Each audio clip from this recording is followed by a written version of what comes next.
দুনিয়ার তাগুত তারা প্রকাশ্য ঘোষণা করছে আমরা অমুকের জন্য মরে যাব, আমরা তমুক বঙ্গের জন্য মরে যাব, তমুক বন্ধুর জন্য মরে যাব। আমরা আজ দীপ্ত কণ্ঠে কথা বলতে চাই, আমরা আল্লাহ রাসূলের জন্য শাহাদাতের রক্ত দিয়েছি। বদর থেকে যুগ যুগ ধরে ১৫০০ বছর হয়ে গেছে ইমানদাররা রক্ত দিচ্ছে আল্লাহর দ্বীন বিজয়ের জন্য। একবিংশ শতাব্দীর এই দুনিয়া সমস্ত বাতিলের মোকাবেলায় শাহাদাতের রক্তের পথ মারানোর জন্য আমরা তৈরি আছি ইনশাআল্লাহ। আল্লাহ পাক বলছেন, শোনো, দুনিয়ার তাগুত আর বাতিলরা বসে থাকে না। আজ থেকে ১৫০০ বছর আগে আল্লাহ পাক যখন আরশ আজিম থেকে হক নাযিল করেছিলেন, আল্লাহ সুবহানাহু ওয়া তাআলা আজ থেকে ১৫০০ বছর আগে যখন লোহে মাহফুজ থেকে মক্কার গারে হেরায় কালামুল্লাহর সেই সত্যের বাণী নাযিল করেছিলেন, সেদিন থেকে আজ পর্যন্ত কোরআনের সামনে, দ্বীনের সামনে, আল্লাহর পথে, জিহাদের পথে বাধা আসছে, বাধার প্রাচীর তৈরি করছে। কিন্তু ইতিহাস সাক্ষী, ইমানদারদের সামনে কোন প্রকারের বাধা টিকে নাই, টিকতে পারে নাই, আজও পারবে না ইনশাআল্লাহ।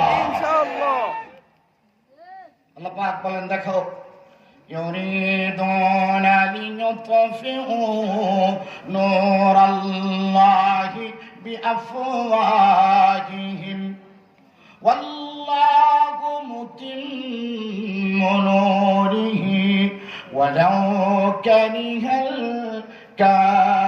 الكافرون। আল্লাহ পাক বলেন, আমি যখন আমার এই নূরকে নাযিল করেছিলাম, মক্কায় যখন কোরআনে কারীম নাযিল হচ্ছিল, মক্কার তদানন্দিন কালের সমস্ত নেতা খেতা হুমরা সুমরা, আবু জাহেল, উতবা, শাইবা, উবাই ইবনে খালদ, ওয়ালিদ ইবনে মুগীরা, উতবা ইবনে রাবিয়া সহ মক্কার সমস্ত নেতারা একজোট হয়ে আল্লাহর কোরআনের সামনে বাধার প্রাচীর তৈরি করেছিল।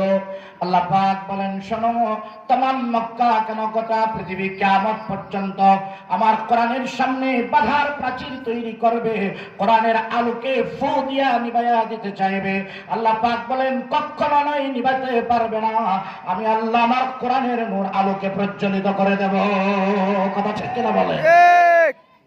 কোরআনের নূর ছাড়া জমিনের মধ্যে কেউ খাঁটি মানুষ হইতে পারে না, সোনার দেশ গড়া যায় না, আদর্শ শোষণ মুক্ত সমাজ ব্যবস্থা গড়ে তুলবার কল্পনাও করা যায় না।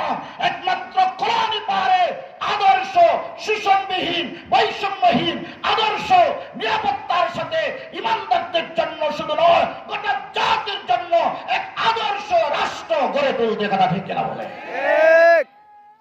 এর বাস্তব উদাহরণ মক্কার কাফেররা দেখেছিল। রাসূলুল্লাহ সাল্লাল্লাহু আলাইহি ওয়াসাল্লাম তো পৃথিবীর আউয়াল থেকে নবী ছিলেন, কিন্তু আনুষ্ঠানিক নবুয়ত প্রাপ্ত হয়েছেন 40 বছর বয়সে।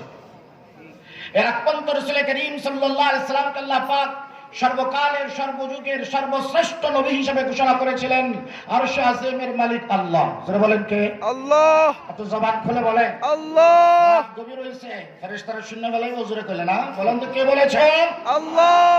শত শত বৎসর ধরে মক্কার মাটিতে যে যুদ্ধ চলছিল, আরবীয় সমস্ত নেতারা যে যুদ্ধ বন্ধ করার চেষ্টা করেছিল, এই সেই আরবের রক্তক্ষয়ী শত শত বছর ধরে চলে আসা হরবুল ফুজ্জার যে আরবীয় নেতারা, আরবের হুমরা সুমরারা সারা বছর ধরে, শত বছর ধরে বন্ধ করতে পারে নাই। সরওয়ারে দু আলম জনাব রাসূলুল্লাহ সাল্লাল্লাহু আলাইহি ওয়াসাল্লাম মক্কার আদর্শ তরুণ যুবকদেরকে নিয়ে, আরবের মুরব্বি আর মাতব্বররা যা পারে নাই, মুহাম্মদুর রাসূলুল্লাহ সাল্লাল্লাহু আলাইহি ওয়াসাল্লাম সেই হরবুল ফুজ্জার যুদ্ধ আল্লাহর হাবিবের নেতৃত্বে বন্ধ হয়ে গিয়েছিল। কথা ঠিক কিনা বলে? রাসূল করিম সাল্লাল্লাহু আলাইহি ওয়াসাল্লামের সামনে খোদ মক্কার কুরাইশরা এক রক্তক্ষয়ী সংঘর্ষে লিপ্ত হয়েছিল। তারা উপক্রম ছিল আবার রক্তক্ষয়ী এক সংঘর্ষের। সেটা ছিল আল্লাহ তাআলার ঘর বাইতুল্লাহকে কেন্দ্র করে। বাইতুল্লাহকে যখন কুরাইশরা পুনঃসংস্কার করে, তখন হজরে আসওয়াদকে বহন করে কে আল্লাহর ঘরের কোণে স্থাপন করবে, এটা নিয়ে খোদ কুরাইশদের মধ্যেই রক্তক্ষয়ী সংঘর্ষ ছিল। রাসূল করিম সাল্লাল্লাহু